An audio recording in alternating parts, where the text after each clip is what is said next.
इतिहास में भी उलझे हुए नजर आते हैं। 19वीं सदी और दूसरे विश्व युद्ध के पुराने जख्म अब भी रिश्तों को प्रभावित करते हैं। चीन ने चेतावनी दी है कि अगर जापान ताइवान के मामले में जोखिम भरा कोई सैन्य निर्णय करता है तो ये उसके लिए भारी नुकसान देने वाला होगा।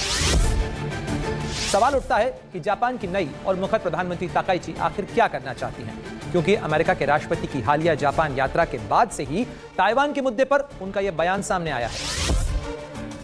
जापान ने साफ कर दिया है कि अगर चीन ताइवान की नाकेबंदी करता है तो वह सैन्य कार्रवाई कर सकता है, जबकि चीन ताइवान को अपना अविभाज्य हिस्सा बताता है और उसे देश के मुख्य भूभाग से मिलाने के लिए फौजी ताकत के इस्तेमाल से भी इनकार नहीं करता है।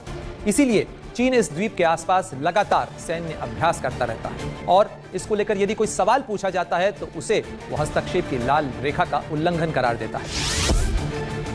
चीन की तरफ से जापान के खिलाफ की गई कार्रवाई केवल जुबानी जुमलों या आर्थिक उपायों वाली नहीं है, बल्कि चीन ने सेनकाकू और दियाओयू द्वीप के पास अपनी सैन्य गतिविधियां भी बढ़ाई हैं। हालात यहां से बिगड़े तो चीन और जापान का यह विवाद एशिया के मोहल्ले में एक और तनाव का मोर्चा खोल सकता है, जिसका खामियाजा पूरे इलाके को उठाना पड़ेगा।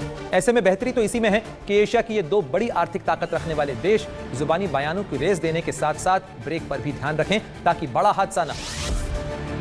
कूटनीति में आज केवल इतना ही। बाकी देश दुनिया की हर बड़ी खबर के लिए आप देखते रहिए आज तक।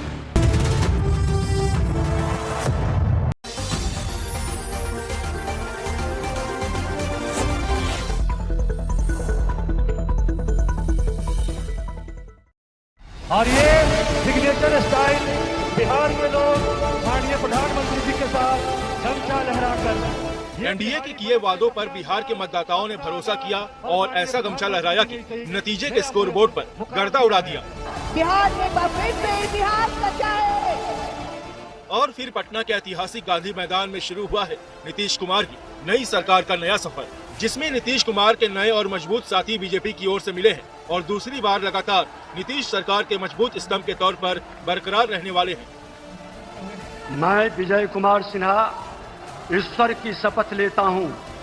मैं सम्राट चौधरी ईश्वर की शपथ लेता हूं।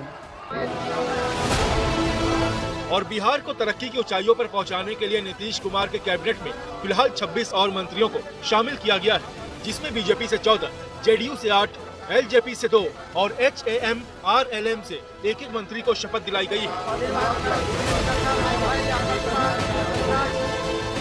नीतीश कुमार की नई कैबिनेट में अभी 9 मंत्रियों की जगह खाली पड़ी है, लेकिन फिलहाल कैबिनेट की जो तस्वीर सामने आई है उसमें नीतीश कुमार ने आधे पुराने मंत्रियों और आधे नए चेहरों का संतुलित तालमेल बैठाने की कोशिश की है। नीतीश कैबिनेट में मंत्रियों के नए पुराने चेहरे का तालमेल दिखा है तो बिहार के मतदाता वर्ग की समुचित भागीदारी की भी कोशिश की गई है, क्योंकि मौजूदा कैबिनेट में 8 सवर्ण, 8 ओबीसी, 4 दलित और 1 मुस्लिम चेहरे को मंत्री बनाया गया है। आज का बहुत ही शपथ ग्रहण जो है ऐतिहासिक पल था।